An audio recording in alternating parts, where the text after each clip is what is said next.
सुनिए, GST level 2 जो कि 100% प्रैक्टिकल यानी इससे से आप रोजी रोटी कमाएंगे। तो लेवल 1 था, उस रोजी रोटी कमाने के लिए नहीं है, वो जस्ट एक थ्योरी था जो आपने बताया मैंने, उसको ध्यान रखिएगा इंटरव्यू पॉइंट ऑफ व्यू से। इसी से मेन रोजी रोटी कमाने का है। इसमें पहला पॉइंट था एडवांस जीएसटी इनवाइसिंग। इसके अंदर कल बताया मैंने प्रॉपर कि एडवांस जीएसटी इनवाइसिंग कैसे बनाते हैं। उसके अंदर बिल टू सिप टू बहुत सारी बातें हमने करी। कुछ क्वेश्चन हैं उस बिल पर, बता सकते हैं, पूछ सकते हैं। कोई क्वेश्चन है? नहीं ना?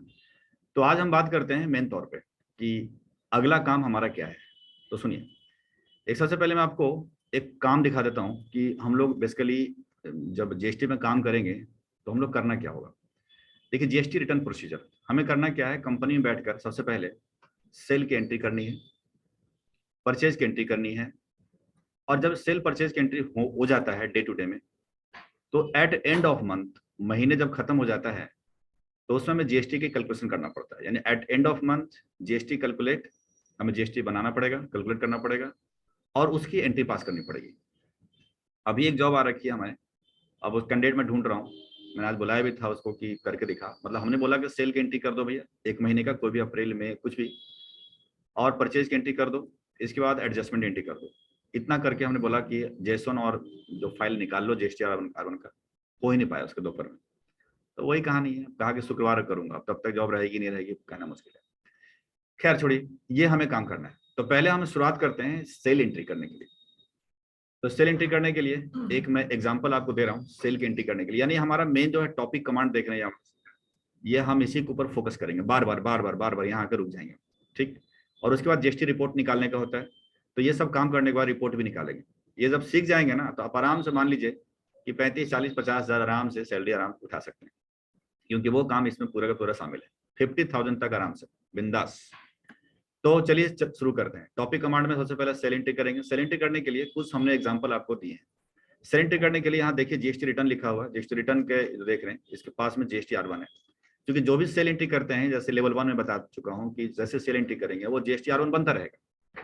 तो सवाल खड़ा है कि जीएसटी R1 बनाने के लिए मेरे को कुछ सॉफ्टवेयर चाहिए होगा, और सॉफ्टवेयर में इस्तेमाल कर लेता हूँ टेली प्राइम या ERP, कुछ भी कर लीजिए। तो चलिए प्राइम इस्तेमाल कर लेते हैं।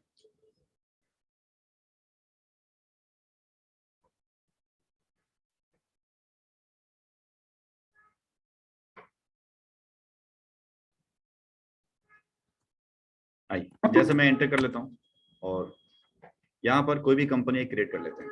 यहाँ पर मैं शाम के हिसाब से कर लेता हूँ जीएसटी रिटर्न 7 PM मैंने कर लिया है, और आज की डेट डाल देते हैं 25 Jan 2022 मैंने डाल दिया। फिर आप एंट्री कर लीजिए, यहाँ दिल्ली उठा लीजिए इंडिया, और इस तरह से हम कर दिया। इसके बाद जैसे प्राइम करते हैं, आपको पता है कि यहाँ पर जीएसटी का ऑप्शन पहले आ जाता है।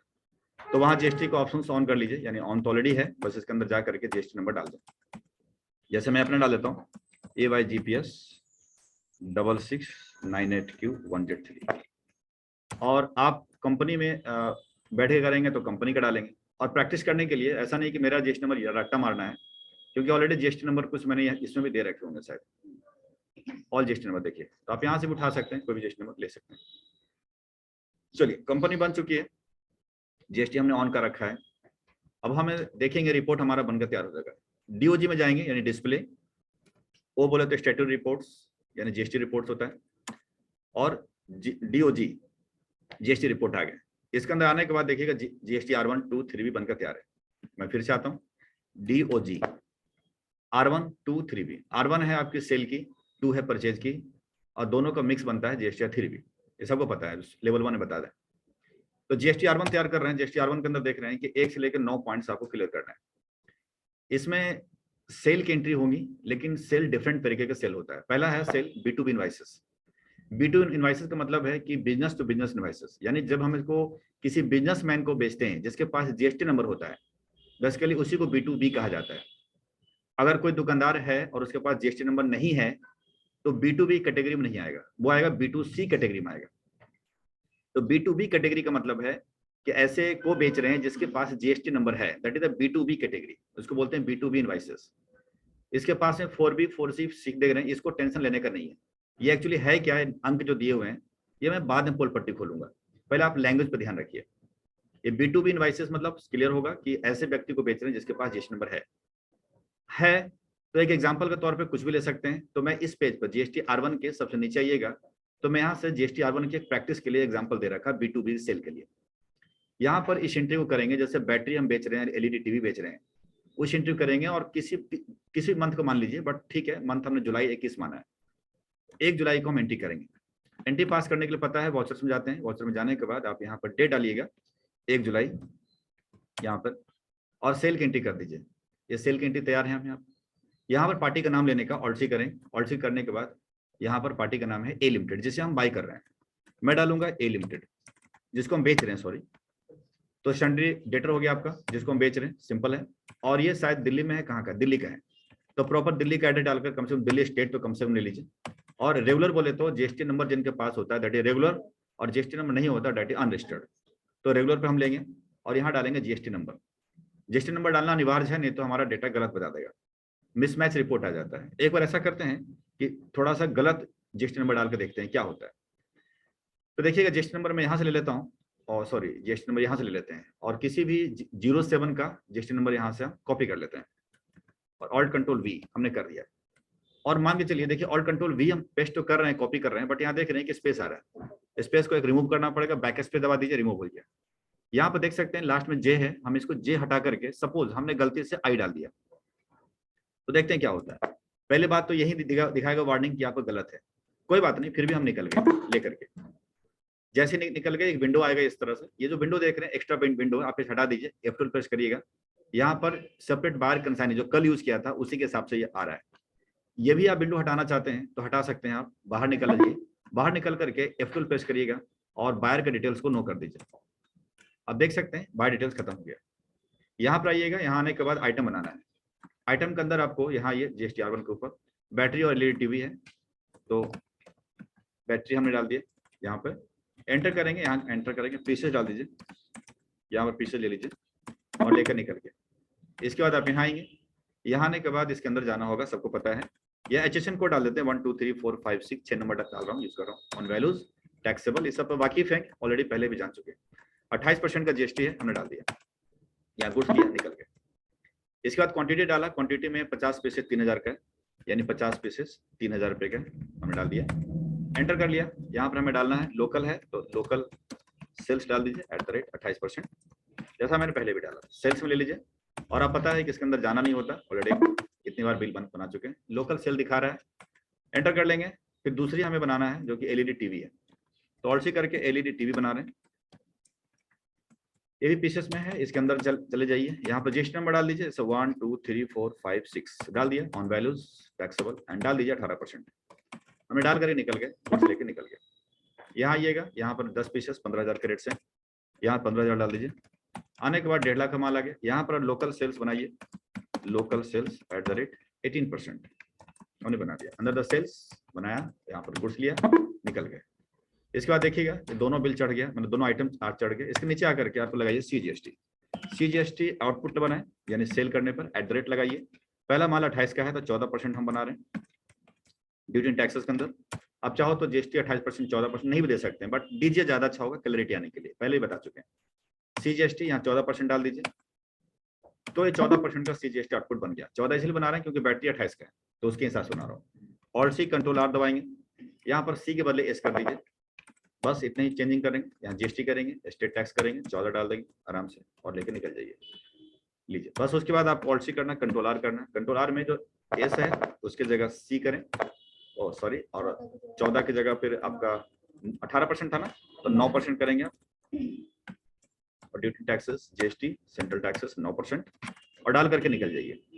अब यह ऑल्ट सी कंट्रोल R करें, कंट्रोल R से क्या होता है, रिपीट हो जाती है लेजर। आपको C की जगह S करिए, duty taxes GST state taxes 9% डाल देंगे, कंट्रोल से बाहर निकल जाइए। That's all. आप देख रहे हैं एंट्री पास हो गई। ईवी बिल की ऑप्शन आ रहा है, इसको नो कर दीजिए, आप एंटर करके निकल जाइए। न्यू रेफरेंस बिल बन गया, बिल तो बन चुका है, कोई इशू नहीं है, आपको पता ही है। यहाँ ईवी बिल के बार बार डिस्टर्बेंस करेगा कि ई बिल निकालो निकालो, इसको नो कर दीजिए।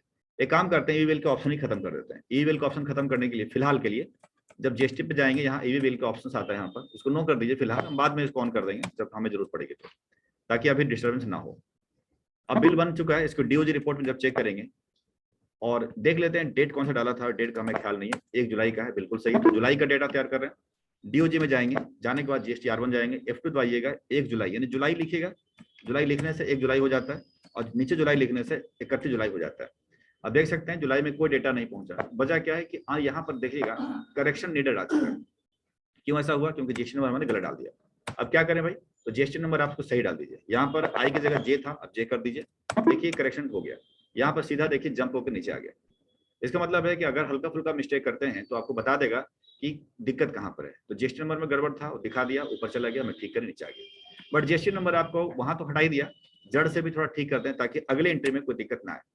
ए लिमिटेड है, यहाँ पर देखिएगा, यहाँ ठीक नहीं हुआ, वो तो सिर्फ एक एंट्री के लिए ठीक हुआ था। तो यहाँ पर आई की जगह पर आप जे कर दीजिए, तो प्रॉपर ठीक हो गया, ताकि इन फ्यूचर में प्रॉब्लम नहीं आएगी। ठीक, यहाँ पर आइए, यहाँ पर आने के बाद दूसरी एंट्री करते हैं। यानी आपको समझ में आ गया कि डीओजी रिपोर्ट्स के अंदर हमने उसको बोला नहीं, एंट्री करते समय हमने बोला नहीं जुलाई टू जुलाई लेंगे, यहाँ पे जुलाई टू जुलाई चेंज करेंगे डेट। हमने उसको बोला नहीं था कि B2B है क्या है, उसको खुद समझ में आ गया कि भैया B2B है, लोकल B2B एंट्री पास किया। क्या इंटर स्टेट बिल भी यहीं आएगा? बिल्कुल आएगा। मैंने दूसरा एंट्री किया बिल लिमिटेड यूपी का, वो भी बिल देखिएगा यहीं आ जाएगा। तो मैं चलिए एंट्री करते हैं। एंट्री करने के लिए मैं यहाँ आता हूँ वाउचर पे, यहाँ पर ऑल्ट सी बिल लिमिटेड का नाम उठाते हैं। बिल लिमिटेड आपका डेटर है, लेकिन वो दिल्ली में नहीं है बल्कि उत्तर प्रदेश में है, तो मैं उत्तर प्रदेश डाल देता हूँ। यहाँ पर हम डाल दिए और जीएसटी नंबर डाल देंगे उत्तर प्रदेश का। जीएसटी नंबर लेने के लिए आप इस पे आइए, उत्तर प्रदेश का जीएसटी नंबर डालना जरूरी है, नहीं तो आपको पता है अब एरर आएगा। 09 स्टार्ट होता है यूपी का, हमने बैक पे डाला, ठीक कर दिया, एंटर कर दिया। यहाँ पर आइटम देखते हैं, आइटम में क्या है, जीएसटी R1 आइए, बैटरी है, एक तो आइटम बैटरी है और 15 पीस 3000 के रेट से। और यहाँ देखिएगा इंटर स्टेट सेल बनाना पड़ेगा, तो इंटर स्टेट सेल्स 28% मैं बना रहा हूँ। अनदर सेल्स एंटर करेंगे, जीएसटी गुड्स करेंगे, निकल जाइएगा। लीजिए इंटर स्टेट सेल आपका तैयार है। एंटर करेंगे, यहाँ लगाएंगे I GST output @28%। Duty and taxes के अंदर आप देख रहे हैं जीएसटी आई जीएसटी 28% डाल दिया। डालने के बाद आप एंटर करके बाहर निकल जाइए, न्यू रेफरेंस एंटर करके बाहर निकल जाइए, बस दैट्स ऑल, खत्म हो गया। अब आप देखेंगे डीओजी रिपोर्ट में जाकर के आप यहाँ पर R1 को देखिएगा, तो देखिएगा आप यहाँ पर कि आपको दोनों बिल B2B में दिखाना चालू कर दिया। मतलब उसको समझ में आ गया कि आपने जीएसटी नंबर डाल के एंट्री किया है, इसका मतलब वो B2B का ही बिल है, चाहे वो दिल्ली का हो, दिल्ली से बाहर का। सर आप 3 लेजर क्रिएट करते हैं ना, एक तो एक पार्टी हो गया, बस एक पार्टी हो गया, सेल्स लेजर हो गया, टैक्सेस हो गया। सेल्स लेजर मतलब इंटरस्टेट सेल्स या लोकल सेल्स, और एक जीएसटी वाला लेजर। जीएसटी वाला ठीक, तो मतलब देखिए सेल बनाना पड़ेगा ना कि लोकल में बेच रहे हैं या इंटरस्टेट बेच रहे हैं। दिल्ली बेचेंगे तो लोकल सेल हो गया, दिल्ली से बाहर बेचेंगे तो इंटरस्टेट सेल हो गया। तो वो सेल हम बना रहे हैं और एट द रेट करके बना रहे हैं ताकि आइटम बेस पे चले वो। तो इस तरह से हम बना रहे हैं और वो उसको जीएसटी नंबर दे रहे हैं पार्टी का, तो अपने आप समझ रहा है कि वो B2B का बिल है। अगर जीएसटी नंबर नहीं देंगे, वहां पर दिखा देंगे अनरजिस्टर्ड, तो B2C हो जाएगा। ठीक है, तो ये कहानी खत्म होगी। तो अभी समझ में आ गया B2B का क्या चक्कर है। अब B2C का हम थोड़ा सा बता रहे हैं कि B2C में 2 पार्ट्स हैं, लार्ज और स्मॉल। लार्ज क्या होता है? लार्ज होता है अगर इंटर स्टेट सेल हो रहा है, मतलब अंतर्राज्यीय दूसरे राज्य में बेच रहे हैं, और बिल की टोटल रकम टोटल जीएसटी मिला करके अगर 2.5 लाख से क्रॉस कर गया, ऊपर चला गया, तो वो लार्ज का पार्ट बन जाएगा। मतलब लार्ज के लिए 3 कंडीशन लागू है। एक तो सबसे पहले इंटर स्टेट होना चाहिए और B2C होना चाहिए, मतलब अनरजिस्टर्ड वाले को बेचा होना चाहिए, और टोटल बिल 2.5 लाख से ऊपर होना चाहिए। तो inter state plus B2C plus total bill 2.5 lakh से ऊपर। अगर नीचे हो गया तो स्मॉल में चला जाएगा। इसको करने के लिए मैंने 3 क्वेश्चन दिए हैं, इसको समझते हैं, करते हैं तो समझ में आएगा। चलिए करते हैं। वाउचर पे आते हैं, यहाँ पर पार्टी का नाम लेते हैं जो लिया सी एंटरप्राइजेस यूपी URD, यानी ऑल्ट सी एंटरप्राइजेस PRICS। ठीक है, ये आपके डेटर हैं और ये हमने उत्तर प्रदेश माना है, तो यहाँ बदल देते हैं उत्तर प्रदेश, देखिएगा। और यहाँ पर क्या करेंगे? अनरजिस्टर्ड, क्योंकि वो जीएसटी नंबर नहीं है, B2C तभी तो बनेगा। हमने कर दिया। करने के बाद यहाँ पर आइटम उठाते हैं। आइटम है बैटरी, तो हमने बैटरी ले लिया और क्वांटिटी उठा लिया 40 पीसेस। रेट मेरे हिसाब से 3000 ही डन है। यहाँ पर आइए इंटरस्टेट सेल 28%, क्योंकि इंटरस्टेट सेल वाला लेजर यही उठाएंगे, क्योंकि हमें तो जीएसटी लेना है, चाहे सामने वाला के पास जीएसटी नंबर हो या ना हो, हमें फर्क नहीं पड़ता है, हम तो जीएसटी लेंगे, लगा के देंगे, सिंपल बात है। तो हमें तो इंटरस्टेट सेल 28% उठाना है। इसके बाद हमारा दूसरा टीवी है। टीवी जो है वो 7 पीस 15 की, 7 पीस है 15,000 की। अब यहाँ पे हमें दूसरा लेजर बनाना पड़ेगा, ऑल्ट सी करके कंट्रोल R करते हैं, देखिए नहीं तो हमें बनाना पड़ेगा। चलिए इसका तरीका क्या है, अगर लिखना नहीं चाहते हैं तो आप क्या करिए, इंटर सेल लीजिए, यहाँ कंट्रोल एंटर करिए, ऑल्ट कंट्रोल सी करिए, बाहर आ जाइए, ऑल्ट सी करिए, ऑल्ट कंट्रोल वी करिए, तो आपका पूरा पेस्ट हो जाता है। बस थोड़ा सा आपको 18% चेंज करना पड़ेगा, मतलब लेजर के अंदर घुस करके ऑल्ट कंट्रोल सी, फिर ऑल्ट सी करके ऑल्ट कंट्रोल वी, पेस्ट हो जाता है, फिर थोड़ा चेंज कर लीजिए, हो गया। यहाँ सेल्स बनाएंगे, सेल्स बनाने के बाद एंटर एंटर एंटर गुट लेकर निकल जाइए, इंटरस्टेट सेल हो गया। अब हमारे पास देखिएगा कि बाहर की लेजर है, मतलब चूंकि यूपी का है तो हमें यहाँ IGST लगाना है। एक तो 28% अवेलेबल है, दूसरा मेरे पास अवेलेबल नहीं है, तो IGST आउटपुट @ 18% अवेलेबल नहीं है, वो हमने बना दिया ड्यूरिंग टैक्सेस के अंदर GST IGST 18%। अब देख सकते हैं यहाँ पर कि 2,77,500 रुपये आ चुका है। ये दोनों अमाउंट इसके बेस पर कर रहा है, वो तो पता ही होगा। एक 20 का उठाया 28%, एक 5 का उठाया 18%। अब यहाँ देख रहे होंगे कि गुड्स की कीमत 2,25,000 है, गुड्स की कीमत, लेकिन GST को मिला करके पहुंच गया 277 रुपये। तो टोटल बिल इसको देखना है, एक टोटल बिल अगर 2.5 लाख से क्रॉस कर गया और ये पार्टी इंटरस्टेट है और B2C का है, मतलब अनरजिस्टर्ड है, तो ये B2C लार्ज में चला जाएगा। अगर ये बिल अमाउंट कम होता है तो B2C स्मॉल का पार्ट बन जाता है। इसको जरा एक्सेप्ट करके देख लेते हैं कि क्या हो रहा है। DOJ में जा रहे हैं, एंटर कर रहे हैं, आप देखिएगा यहाँ पर कि आप देखिएगा कि B2C लार्ज के अंदर चला गया। लेकिन इसी पार्टी को अगर मैं बिल अमाउंट 2.5 लाख से नीचे का सेल करूं तो B2C स्मॉल में बन जाएगा। इसको देखने के लिए हम एक एंट्री और करते हैं, वॉचर पे आते हैं, दूसरी एंट्री इस पे देखिएगा, ये एंट्री इसी का है, यूपीआई सेम पार्टी है, सी एंटरप्राइजेज। हाँ, तो सी एंटरप्राइजेज है, यहाँ पर बैटरी है, तो बैटरी है 10 पीसेस का और हमने 3,000 डाल दिया, इंटरस्टेट से 28%।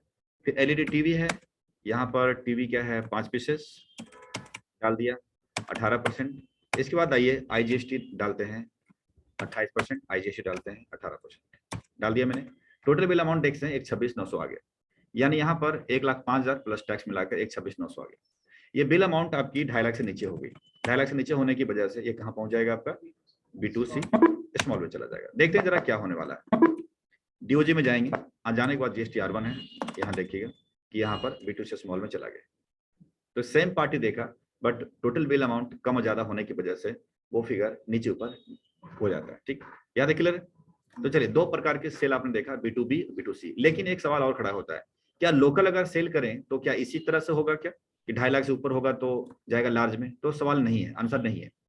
लोकल जितने भी सेल करेंगे B2C वाली, वो सब स्मॉल बनेगा, चाहे वैल्यू 2.5 से ऊपर हो, चाहे वैल्यू 2.5 से नीचे हो। ये बड़ा अजीब सा है, लेकिन क्या करें, है तो है। यानी लोकल सेल जितना करते हैं B2C में, उससे कोई मतलब 2.5 से नीचे 2.5 से ऊपर फर्क नहीं पड़ता है। तो मैंने एक क्वेश्चन दिया है, क्वेश्चन नंबर 3, इसको करके देखते हैं। देखिएगा, ये लोकल कहीं है, हमने लोकल पार्टी बनाई है जिसका नाम है D एंटरप्राइजेस। तो ऑल्ट सी करते हैं, D एंटरप्राइजेस, एंटरप्राइजेस, जो कि डेटर है आपका, यहाँ देखिएगा, और डेटर निकल गया मैं। अच्छा हाँ, डेटर है, लेकिन इसके भी देखना पड़ेगा कि GST नंबर नहीं है, तो यहाँ पर आकर के अनरजिस्टर्ड करना है, करके निकल जाइए।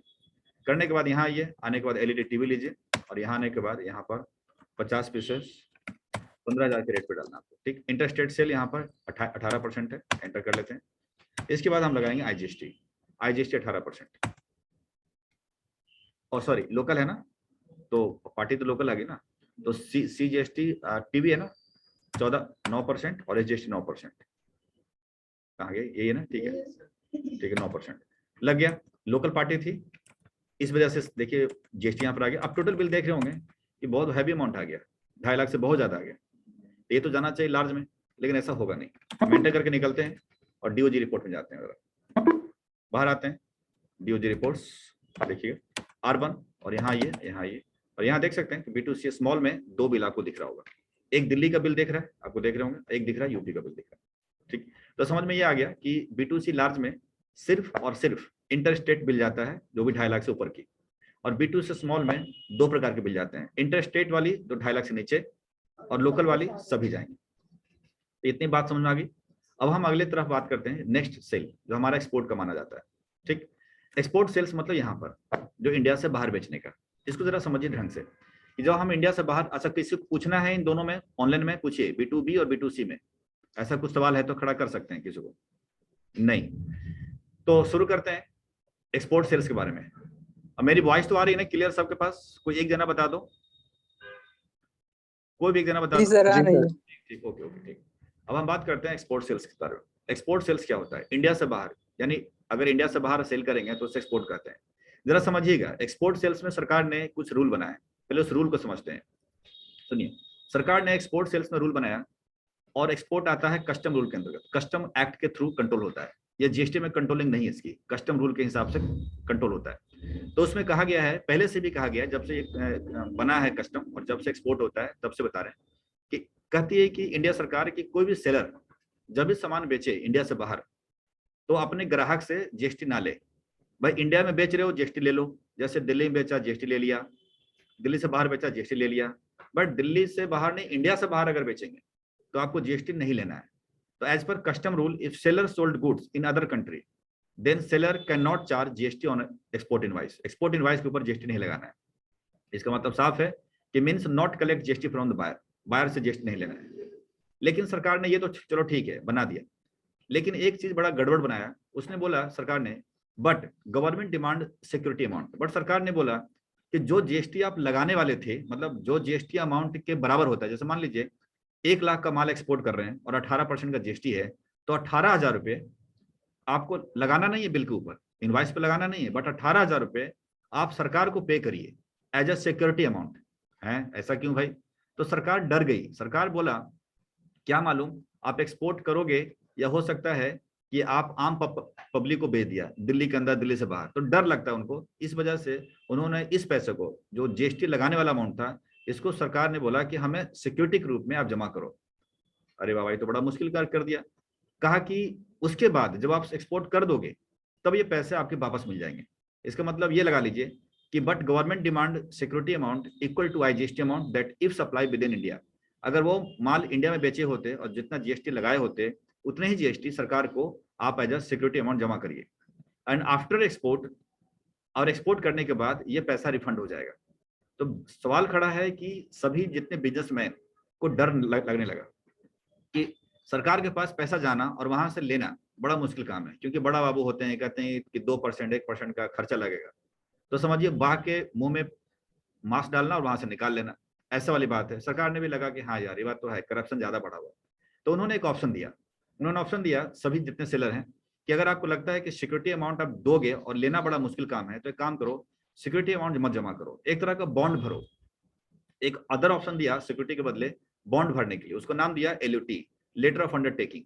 अब ये क्या होता है, जिसको ऐसा समझिए, जैसे अगर मान के चलिए कि कोई केस लगा हुआ किसी के ऊपर, किसी एक्सीडेंटल केस किसी के ऊपर लगा हुआ है और कोर्ट में चल रहा है, पेशगी चल रही है, तो वहां पर क्या होता है, गवाही देनी पड़ती है और उसके बाद एक बेल होता है कि चलो भैया बेल पे छुड़ा लिया। जैसा भी देखा होगा कि शाहरुख खान के बेटे को बेल पे छुड़ाई है जूही चावला ने, कितना दिया, 1 लाख रुपया सिक्योरिटी अमाउंट। तो वहां पर कहता है कि अगर आपके पास पैसे नहीं है तो उस 1 लाख के बदले आप कोई भी सामान का आप जो है एक लिस्ट बना के दीजिएगा, उसमें लिख दीजिए कि हमारे पास ये सामान है 1 लाख रुपए का, तो आप इस बंदे को लेके चले जाइए। मतलब एक तरह का बॉन्ड भरिए कि अगर बाई चांस किसी प्रकार की गड़बड़ी होती है तो आपसे 1 लाख वसूला जाएगा। इसका मतलब ये हो गया। तो इसी प्रकार का बॉन्ड भरी जाती है, दैट कॉल्ड द एलयूटी, कि अगर आप एक्सपोर्ट तो करेंगे लेकिन बाई चांस एक्सपोर्ट नहीं कर पाए और आपने गड़बड़ी फैला दिया, तो ये भैया ये आपसे लिया जाएगा, ये शपथ पत्र बना के दो, that is the letter of undertaking. ये बात क्लियर होगा कि लेटर ऑफ अंडरटेकिंग कुछ नहीं है, जस्ट एक डिक्लेरेशन फॉर्म है। एक कहते हैं ना कि डिक्लेयर करना, शपथ देना कि मैं जो कहूंगा सत्य के सिवा कुछ नहीं कहूंगा, अगर गड़बड़ हुआ तो हमें पकड़ना, बस तो समझिए मोटा मोटा वही है। इस फॉर्म को बोलते हैं RFD 11। इनके बारे में कुछ डिटेल्स हमने और डाले हैं यहाँ पर एलयूटी में। यहाँ आ जाइए कि एलयूटी के बारे में थोड़ा बहुत तो जानकारी यहाँ दे दिया मैंने, एलयूटी क्या होता है। तो फिर समझिए कि जब हम एक्सपोर्ट करते हैं तो एक्सपोर्ट करते वक्त हम जीएसटी नहीं लेंगे सरकार से, उससे मतलब बाहर से, लेकिन सरकार को जीएसटी भरना पड़ता है। तो सरकार को ना दे करके हम एलयूटी भर के काम चला लेंगे। उस LUT form, that mean declaration form है, उस फॉर्म को हम RFD 11 भी बोलते हैं। RFD 11 हम ऑनलाइन जाके भरेंगे। ये फॉर्म भरेंगे कैसे और कि क्या प्रोसेस भरने के लिए, तो मैंने यहाँ सिखाया है कि process to fill LUT form भरने के लिए ऑनलाइन में कहाँ जाना पड़ेगा। क्या बहुत बड़ा मुशक्कत करना पड़ेगा? बिल्कुल नहीं, बहुत ही आसान तरीका है। आपको क्या करना है सुनिए, आपको जीएसटी के साइट पे जाना है, gst.gov.in। यहाँ जाने के बाद आप लॉगिन करिए और यहाँ पर आइए, और यहाँ पर हमें जो आईडी कंपनी आपको देगी उसे आप डाल दीजिए।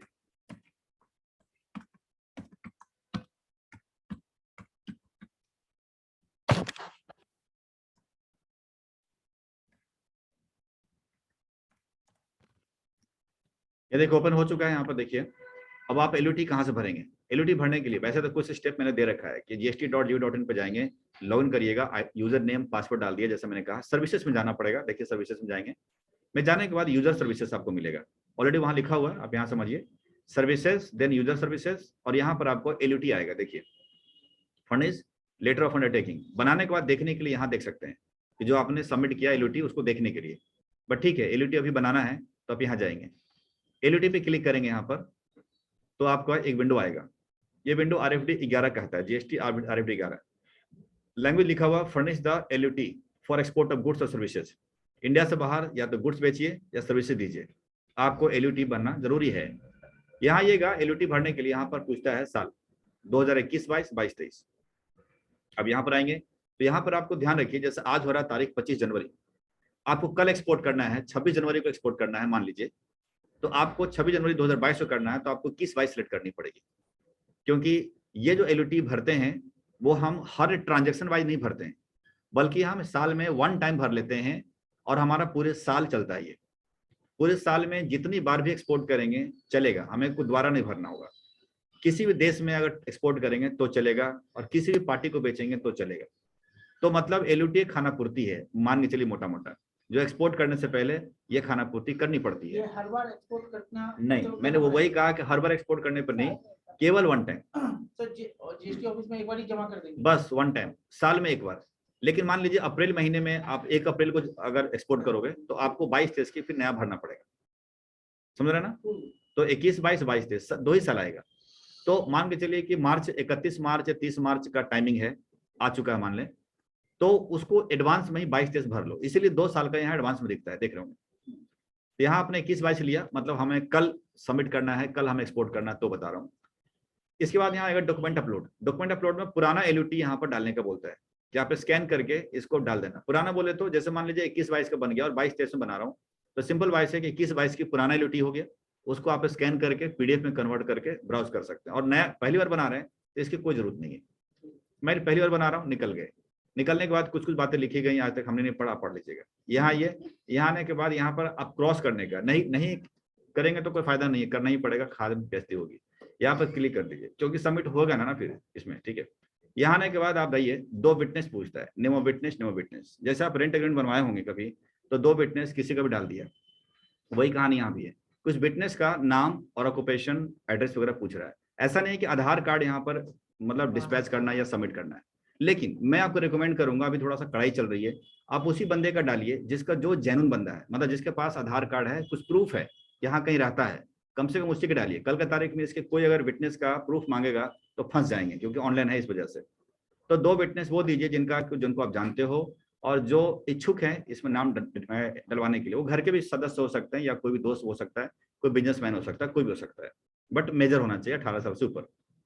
बस डालने के बाद यहाँ आइएगा, प्लेस डालिए। जैसे प्लेस बोले तो दिल्ली, जैसे हम दिल्ली में बैठे हैं, तो यहाँ देखिए डेट आएगा 25 जनवरी का, यहाँ पर नाम आएगा जो ओनर है, उसके बाद यहाँ प्लेस डालिए दिल्ली। इसके बाद आप कुछ नहीं करिए, आप आराम से या तो सेव करके छोड़ सकते हैं या सीधा EBC लगा सकते हैं, sign and file with EBC। EBC क्या होता है? इलेक्ट्रॉनिक वेरिफिकेशन कोड, मोटा मोटे बोले तो OTP, इलेक्ट्रॉनिक वेरिफिकेशन कोड मतलब OTP। जैसे क्लिक करेंगे OTP आएगा, OTP डालिए, दैट्स ऑल, फिनिश, खत्म कहानी। यहाँ पर देख रहे हैं, या तो आपके पास DSC है, डिजिटल सिग्नेचर सर्टिफिकेट, कंपनियों के लिए बनते हैं, आप इससे भी साइन डाल सकते हैं।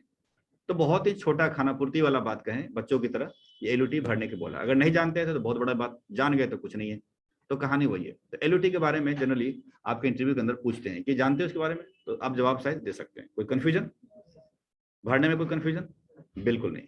तो चलिए, ये था एलयूटी के बारे में। एलयूटी के बारे में सिस्टम कैसे कैसे जाएंगे वो ऑलरेडी मैं बता चुका हूँ, यही बता चुका हूँ नोट नंबर 1 में कि LUT valid till financial year. आज आपने बनाया है तो 31 मार्च 22 तक की वैलिडिटी रहेगी, जिस तारीख से बनाए उस तारीख के बाद।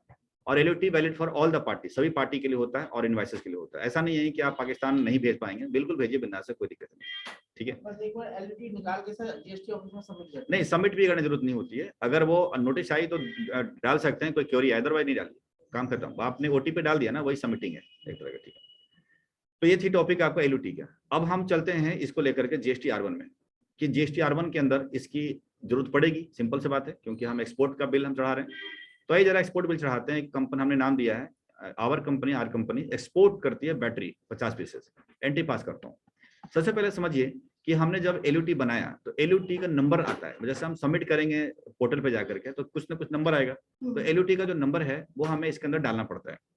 उसको डालने का तरीका क्या होता है कि F11 प्रेस करिए और यहाँ जाकर के और यहाँ अरे यार बाहर आते हैं, F11 में जाइए और एंटर करिएगा। माउस से इस्तेमाल ना करें तो अच्छा रहेगा आपके लिए।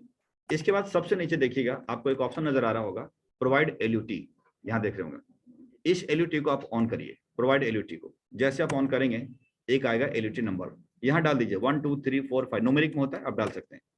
यहाँ पूछेगा अप्लीकेबल फ्रॉम, कब आपने बनाया। अब सिंपल बात है कि डेट आज 25 जनवरी है, लेकिन मैं यहाँ पर 1 जुलाई करूंगा। इसलिए करूंगा क्योंकि अगर 25 जनवरी करा तो मेरा काम नहीं होगा, क्योंकि डेटा मैं तैयार कर रहा हूँ जुलाई से। तो 1 जुलाई से लेकर के 31 मार्च की वैलिडिटी दे रहा हूँ, कोई कंफ्यूजन नहीं। जुलाई इसलिए दिया क्योंकि डेटा मैं तैयार कर रहा था 1 जुलाई को, तो 31 मार्च तक ले लीजिएगा। सिंपल है, 31 मार्च तक वैलिडिटी अब बनी रहेगी। देखिएगा 1 जुलाई से 31 मार्च 22 तक वैलिडिटी बनी गई। आप एंटर करके निकल जाइए, कंट्रोल ए, दैट्स ऑल। एक काम आपको पहले करना है, करने के बाद आप एंट्री कर सकते हैं, बस इतना ही करना था। सेल्स में जाइए, बताइए, पूछे। सर इसको इनवॉइस पे भी दिखाया जाता है LUT को? नहीं, इनवॉइस में नहीं दिखाना भाई। उसको आपके पार्टी को कोई मतलब नहीं इससे, LUT भरो चाहे मत भरो, क्योंकि उसको बिल चाहिए केवल एक्सपोर्ट का, ठीक है ना। आइए यहाँ पार्टी का नाम देखते हैं, इस पे आते हैं। यहाँ पर आने के बाद यहाँ पर एंट्री कहाँ गई, ये वाली, हाँ ये है CK लिमिटेड चाइना। हम चाइना एक्सपोर्ट कर रहे हैं, हमारी पार्टी देखिए कितना बढ़िया कंपनी। चाइना से लोग लाते हैं लेकिन हम वहाँ भेजते हैं, CK लिमिटेड, ठीक है। ये हमारा डेटर है और दिल्ली को, स्टेट को आप करिए नॉट एप्लीकेबल और कंट्री करिए चाइना। देखिए यही इकलौता कंपनी है जो चाइना एक्सपोर्ट करते हैं। एंटर